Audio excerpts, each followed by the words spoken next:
so after my dad, but Tommy is what he was nicknamed, and everything seemed fine, everything was fantastic, and and as proud parents, you do everything that you normally do as proud parents, and then within a few weeks, my wife was getting a bit concerned about Tommy, getting a bit worried about, he wasn't moving much, and really concerned, and she was passing this concern on to the midwives and other people, and everybody seemed to think, well, he's all right, he's just a bit, maybe a bit lazy, just needs, a bit of time, every baby develops at different rates.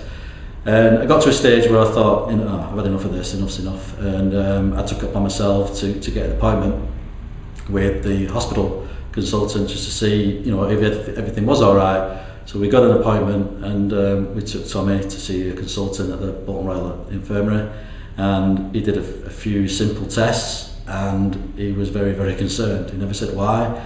Straight away he organised some further tests there and then within another part of the hospital, and had blood tests done and other tests done, and obviously you can imagine we were very, very concerned. We then got the results of those tests, and wasn't good at all. We were told that he was diagnosed as having SMA, Spinal Muscular Atrophy, which is a genetic disorder. Didn't have a clue what it was. Obviously you do your research and you find out more about it. Apparently it's the biggest killer of babies under 2-year-old, which again, for something that big, you'd think you'd know about it. And survival rates obviously weren't good. So we then had to go to have further tests done, and we ended up going to Pendlebury Hospital to see a specialist, and basically they told us that he had weeks to live, if not months, but she felt it was weeks.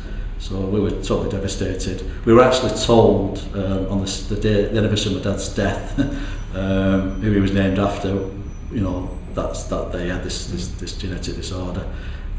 So me and my wife had to have tests done as well, just to make sure where it come from, and we were both found to be carriers. Apparently they come in pairs, and as long as you've got one of the pairs, then you're okay. Unfortunately, we both passed on the road gene, and obviously he got SMA type 1, which is the most severe. There's 4 types, but that's the most severe. So once we were told this, and he was in hospital at the time, my view was just to get him home. If he was going to die, he's not dying in hospital. So we got him home. We got all the equipment that we needed. We've been in touch with Jennifer Trust, which was the main charity for the SMA, and they provided us with some equipment, lighting and stuff like that, strobe lights and things like that. And we basically just nursed him ourselves at home with oxygen. He had to have a tube put down his nose into his stomach for feeding, so we had to feed him that way. Several times we almost lost him. I had to bring him round, because what happens is with SMA, major organs start to fail, because in essence it's like a bit like a light switch. You switch a light on, obviously electricity goes to the bulb. Well, his major nerve system wasn't working. It wasn't telling his major organs to work, so they were all giving in really. So things like his lungs and that weren't working properly. So swallowing was a difficulty. The main difficulty, obviously, that then built up mucus and that kind of stuff, and it just one thing led to another, and we're constantly having to clean his mucus out, and a few times I had to put him on my back and try and bring him round, because I think we lost him several times. And then bring it forward a bit, we got to the stage where he had a really bad episode, and we ended up going to Derryn House, and we went there for a few days just to have some respite, and also obviously a bit more treatment for Tommy, a bit more hands-on treatment, and just to give us all a break as well. And the Sunday, that was in April. On the Sunday, we were ready to bring him home, and I went to get a box just to put all his medicines in and everything. So when I got back to the hospice, my wife was very upset. I could see things weren't right. I went to see Tommy, and I just looked at everybody, and it were obvious. They were telling me he wasn't long to go, so I basically picked him up. Me and my wife walked out into the garden, walked around the garden there, the lovely garden that they've got, and we ended up sitting down on this bench, and we just sat down. I had Tommy in my arm like this, and my wife here, And then I just looking at him, and then next thing, because by then I'd realised it was time to let him go. There was nothing, we keep trying to bring him round, but it had got that far, and that, it was just too much. It was too much, and I think I'd come to that conclusion that he was going, and that was just our time then, just to have our last moment with him. And he passed his last breath, and I just remember saying to Siobhan, is he gone? Is that it? And then obviously we called the staff to come over, and my stepkids were there, Mairead and Callum, and I told them to come over, and then they held him. So we all held him out in the garden, and then we just spent some time there. And obviously then they have an area in the hospice where they've like somewhere where they can put children to rest. So it was put in there. And then obviously I'm trying to be positive at the same time, obviously very upset. And as I remember, the next day we got up, obviously it was in the chapel of rest, if you like.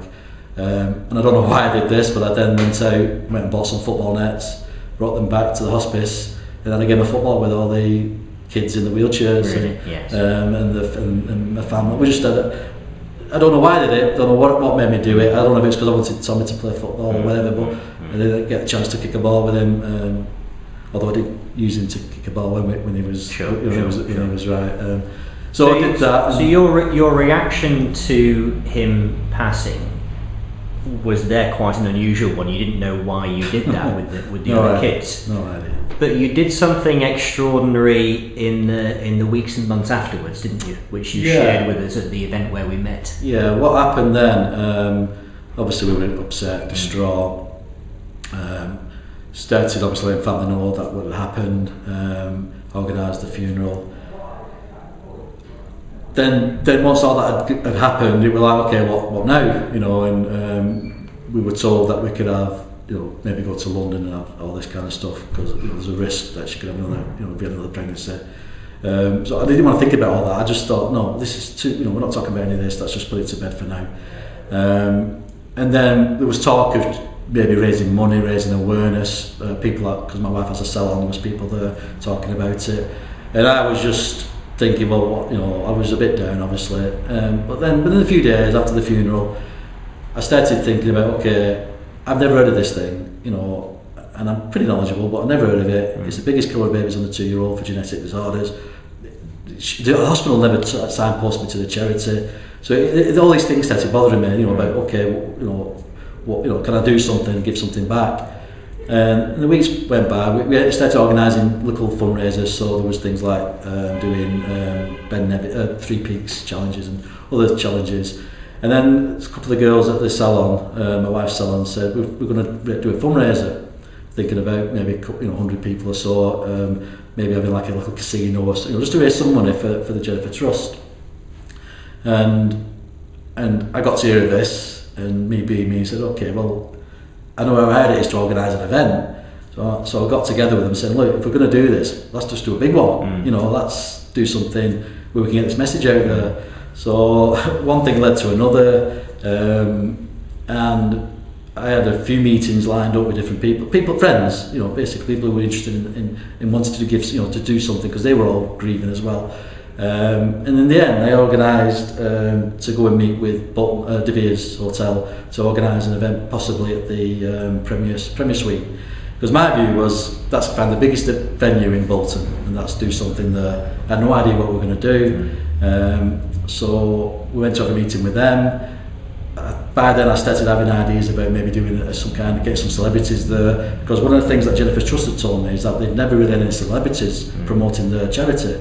And every time they've done events, they've never really got any, celebrities there, which we all know, celebrities, helps with. But you had some connections. Yeah, there was one connection. My wife knows Peter Kay's wife, and she went to school with her, and obviously I was probing Siobhan to maybe put some feelers out there about people, who could possibly come and help. Just before then, I'd already made my mind up that it was going to be a celebrity auction, and we were going to have celebrities there, but nobody's going to know who they are. And so that's how this came about, looking at celebrities. And I was trying to tap into anybody that I knew, anybody that could help me find celebrities that would come and get involved. And obviously my wife had that connection. Didn't expect anything. Then the next thing, we got a phone call at home, and Siobhan answered the phone, and it was Peter Kay, and they had a chat, and she said, I think I better put you on to my husband, Ralph.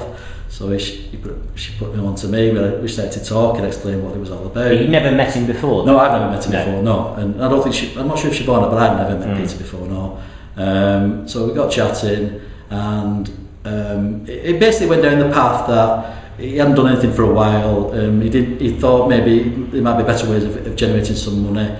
And after about quite a lengthy conversation, he then basically said, I'll do something for you. I'll come and do something for the event. We agreed that we wouldn't promote him and say it was, he was going to do this event. And he gave me his details of his PA to then liaise with. And he also helped with, he said he could also help with possibly TV coverage. So we had that chat, and that was the last time I spoke to him about this event until the night he came and did the thing. So he basically said, yeah, we'll do it. We haven't got a date in mind, so obviously I had to sort out a date based around his availability as well. So that was the first one. We finally get to the day of the event, which was 15th September 2007, and hundreds of people were there. We basically packed the place. We had other celebrities there. We had a family there from Bolton who'd lost a child a few years before, never had the chance to celebrate. We had, they were there as guests. We had the prizes were fantastic. The look on people's faces when Peter Kay came on stage for the raffle and they didn't know he was going to be there was amazing. Grenada Reports were there doing a TV presentation. Again, all about promoting the SMA to the wider public. And we raised a lot of money as well. I mean, we raised money for the Jennifer Trust as well as Darien House through auction and raffles.